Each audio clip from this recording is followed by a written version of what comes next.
ยินข่าวๆว่าบ่แม่นได้ยินข่าวได้ยินเจ้าว่ามีคนไทยมามันเลยบ่หมันแล้ว แม่นบ่ขอจำเป็นแฟนเนาะของร้านกีบ ขอเป็นแฟน ขอเป็น คันมี50ล้านก็แต่งได้แม่นบ่ประมาณอายุเท่าไรหนุ่มไทย50 ปีโอ้อายุเท่ากับเจ้าบ่รังเกียจบ่น้องบ่ได้รังเกียจเลยตอนนี้ก็สิข้ามสะพานไม้ไล่เด้อทุกคนเด้อข้ามสะพานไม้ไล่ก่อนนั่นคือสะพานไม้ไล่กันมีแต่ปีนี้ปีเดียวละทุกคนเอ้ยตอนนี้ก็มากับทีมงาน3คนเด้อทุกคนมากับเบาบุญตาแล้วก็เบาเกียรวิไลเคยโตโอ้ยเฝ้าเพราะว่าไอ้แก้วกับเพิ่นก็เอาเมียอยู่ฝั่งนาเฝ้าโตโอ้ยทุกคนนี่คือแกงอะล่องบ่ได้มากับน่าจะฮู้ดีทุกคนเป็นแหล่งท่องเที่ยวของหมู่บ้าน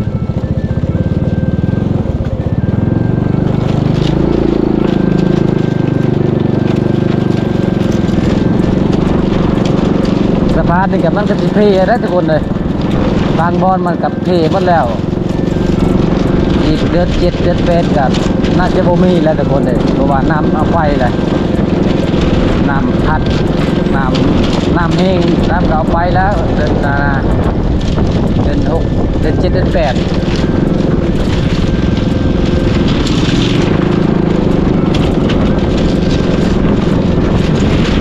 โอ้ยทุกคนเลยเมืองชาวบ้านเจ้ามาอาบน้ำตอนเที่ยงหลายทั้งบรรดาทั้งตึกป่าพร้อมโอ้วันนี้ก็เพลเลยเด้อ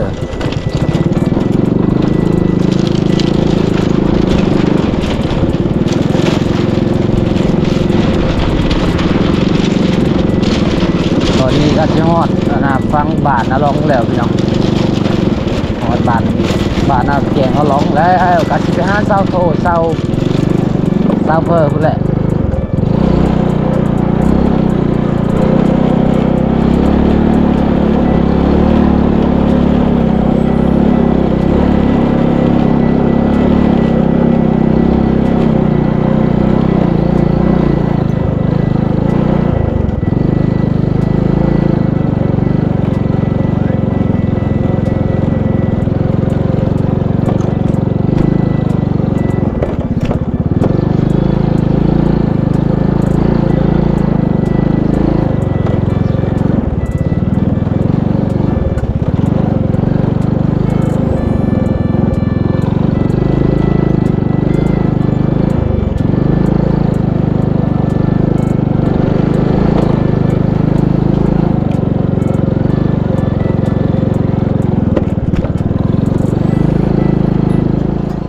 สบายดีสาวอีกคิดว่าบ่สบายดี มาจะได้ สาวเอกก็คือเฮามาเมื่อนี้3คนน้องว่าบ่หลายใจสมมุติว่าผู้บ่าวมา3คนคือ3คนนี่น้องสิเลือกคนใดในใจเจ้า อันนี้มันสมมุติเด้อ เลือกบ่ได้สาวอีก ฮะสิเลือกเบิด เลือกเบิด หรือว่าเจ้าสิเลือกคนเดียวนี่เห็นบ่ระวังได้อันนี้แหละข่อยบ่เชื่อใจเจ้าว่าฮักจริงฮักแท้คนไทยเจ้าต้องเว้าคนใดคนหนึ่งหรือว่าจะมักเบาแก้วเจ้าก็เว้ามักเบาแก้วต้องบ่ต้องไล่ใจอันนี้ยังไล่ใจนะบ่วงนี่เนาะ แม่ บ่อยากตอบก็คือไล่ใจ หลายใจหรือว่าหักเดียวจะเดียว นี่เห็นบ่ บอกโลดมักเบาแก้วก็บอกมักเบาแก้วเลย หยอกน้องนะทุกคนเนี่ยเขาก็หยอกน้องเขาก็ต้องถามเรื่องราวน้องก่อน เป็นอันใดคือว่าได้ยินข่าวๆว่าบ่แม่นได้ยินข่าวได้ยินเจ้าว่ามีคนไทยมามันเลยบ่ หมันแล้ว แม่นบ่แม่นบ่สาวอีกแม่นบ่สาวอีก มันขอจำเป็นแฟนเนาะของร้านกีบ ขอเป็นแฟน ขอเป็นแฟน บ่ได้ขอเป็นแฟนเจ้าหรือว่าผู้บ่าวเราก็ได้ คือผู้บ่าวขอเป็นแฟนเจ้าพวกลันกีบแม่นบ่สาวเอง ขอเป็นแฟนแต่ถ้าแม่ลูกกับวางแฟนเราบอก โอ้ แสดงว่าใจดีอยู่เนาะ แต่เกี่ยวกับแต่นูช้าแต่เคยบอกอยากลงกับ อ๋อ อ๋อ เจดี มันได้ทีเดียว ก็คืออายใหญ่เพิ่นจากพังไทยเราให้เจ้าเงินก็คือท่านเจ้าอยากเสร็จหาผู้บ่าวเราบ่ได้หาย เนาะ เนาะ เนาะ ก็คือเจ้าก็คือกับคันสิเฮ็ดเสร็จผู้นั้นผู้นี้ก็สิรายใจเนาะเจ้าก็เลยบ่ได้เสร็จกับผู้ใดเลยช่วงนี้ อืม อ๋อ ก็คือทางเดียวใจเดียวเนาะ ทางเดียวจังเดียวสมมุติว่าคันประเพณีบ้านเฮาเวลาเฮาเฮ็ดบุญกินงะเฮาก็ต้องไปยินเหล้าให้ชาวบ้านเด้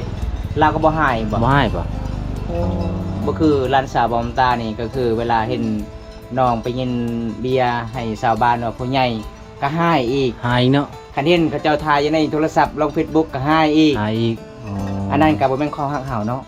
ในนั้นเนาะ ก็คือแบบบังคับ หักเฮานี่เขาก็ต้องเอาใจเฮาบ่แม่นว่าเฮาสิไล่ใจคันเฮาเห็นผู้ชายอีหยังก็เฮ็ดไปเลยแล้วแต่ผู้สาวเฮาก็คือผู้สาวเขาเจ้าก็ฮู้คือกันเนาะคันสิไล่ใจมันก็เพมันก็พังโตเฮาเองนี่ทุกคน มันยังจะว่าไปนะไปไสซะเว้ยฮะบ่ได้ไปไสอยู่ไสบนตาว่าจะสิไปนะผู้ว่าฟังไทย เอาบุญตาคิดตู้เวอร์ อันนี้ เปลี่ยนเพจนี่แหละบ่เนี่ยเว้าวังกี้นี่จะเว้ากี้นี่ว่าเจ้าสิไป เน่ ฟัง บ่ไป บ่แม่นค่อยเว้า แส ว่า ดง เจ้า คอย สิ บอก ไป เอฟซีได้ว่าเจ้าบ่ไปเจ้าขี้ตัวล่ะมันบ่ แต่เราบ่คุณเกี่ยวกับปฏิบัติคอย อ๋อ เราบ่ได้มาหาเจ้า เคยมาหาเลยอยู่เฮือนเฮา แส เล ด ย งว่าเจ้าต้องให้เรามาหาก่อนเจ้าจะไปนำลาวแต่เงิน6ล้านน่ะเป็นของมันครั้งนี้เนาะ กินนี่ว่าบ่แม่นของมันอันนี้บัดเป็นของมัน แต่ว่ายังบ่ทันได้เห็นหน้าเนาะเจ้าทายเรามาก่อนเนาะ จะก็สิติดเสื้อผู้ใดแล้วบัดนี้ เอาเองนี่เว้าหลายแม่เว้าปีนขวางตลอดบ่ได้เด้อนั่นเลย ของมันแบบ เว้าปีนไปปีนมาเขาจับเจ้าได ของมันเป็นอันน่ะ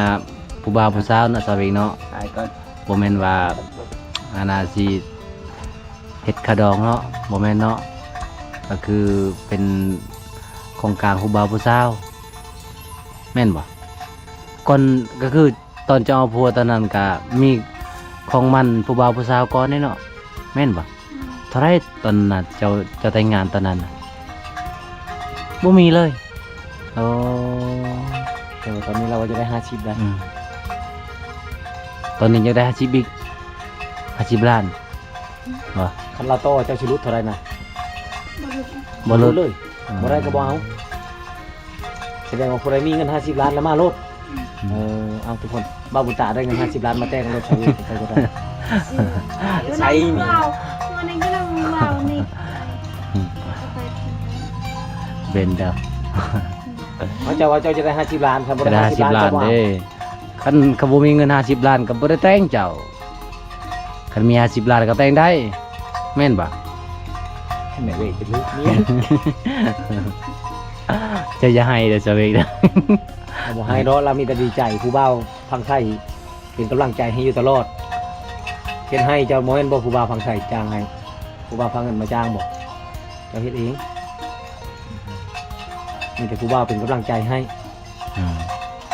กดหัวใจให้ตลอดเนาะ เมื่อได้ครูบาของไทยว่าสิมาหาเจ้า ว่าบางทีเราประมาณ2 เดือน อ๋อเว้าเริ่มแรกกับแฟนเจ้าสิมาหาเจ้านี่อีก2 เดือนโอ้กี่บ่ดนเนาะเดือนยังอันนี้เดือน6เดือน7เดือน8เดือน8เรามาเอาทุกคนเลยหลังจากนั้นก็สิได้เห็นหน้าเห็นตากันแล้วเนาะ อืม เดี๋ยวมานั่นมานะ ใจรวย cái bài vơn cái nằm thì qua đến thì qua mấy người dài tới đường học này phải gọi แล้วสิมาหาหรือบ่เซาเวก không được บ่ฮู้ เราต้องมาหาไปแล้ว อืม ตกลงเป็นแฟนกันแล้วเงินมาจำเงินเป็นของมันทั้งแน่ เอ นะ อ บ่ตะเวก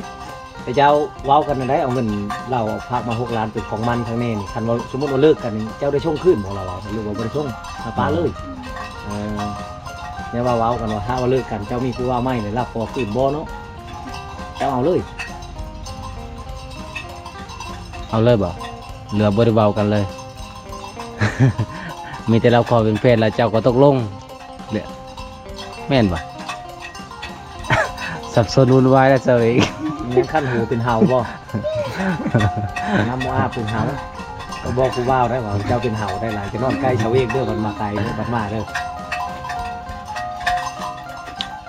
ก็คือนมไทยน่ะจะมักอลิซะเลย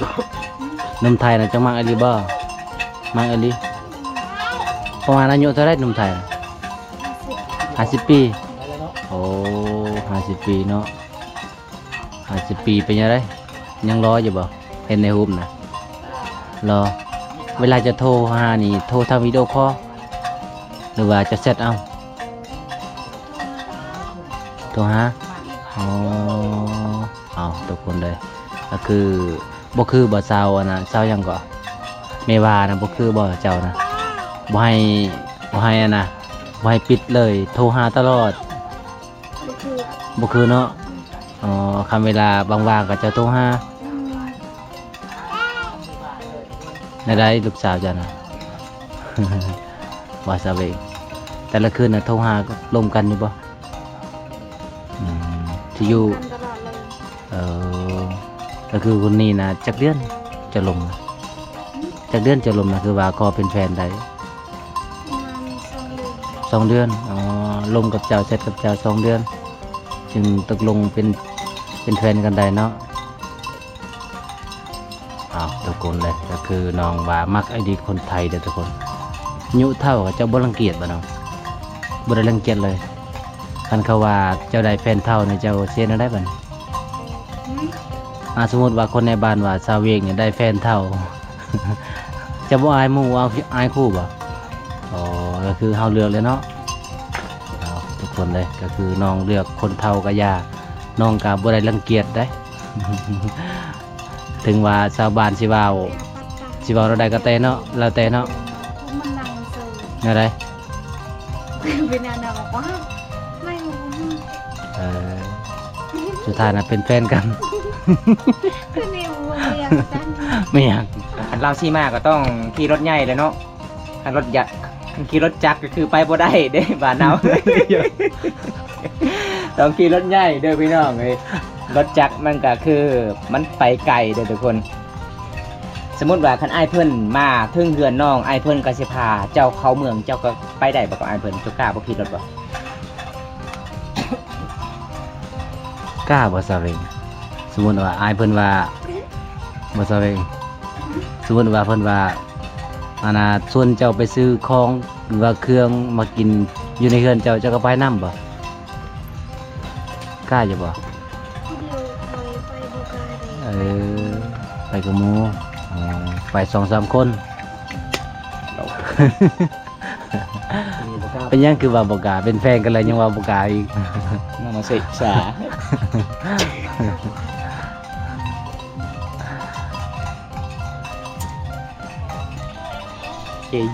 เอา โอเค ไอ้บัดไปเลย มื้อนี้เนี่ยบ่ได้ออกให้บ่ซาเวงออกให้หากมาแต่ให้อ๋อขนาดมาแต่ให้แก้มเปิ้นเว้นเนาะ แก้มใสทุกคนเลยเป็นอะไรดีหรือว่าเป็นไข้เจ้านะดีแล้วอ๋อกินข้าวก็แซ่บบ่ มีผู้เอาเลยเด้ตอนนี้นะกินข้าวยังมื้อนี้นะหอยตอนนี้นะจะว่าสิไปหาหอยหาอยู่ไสอยู่เซ่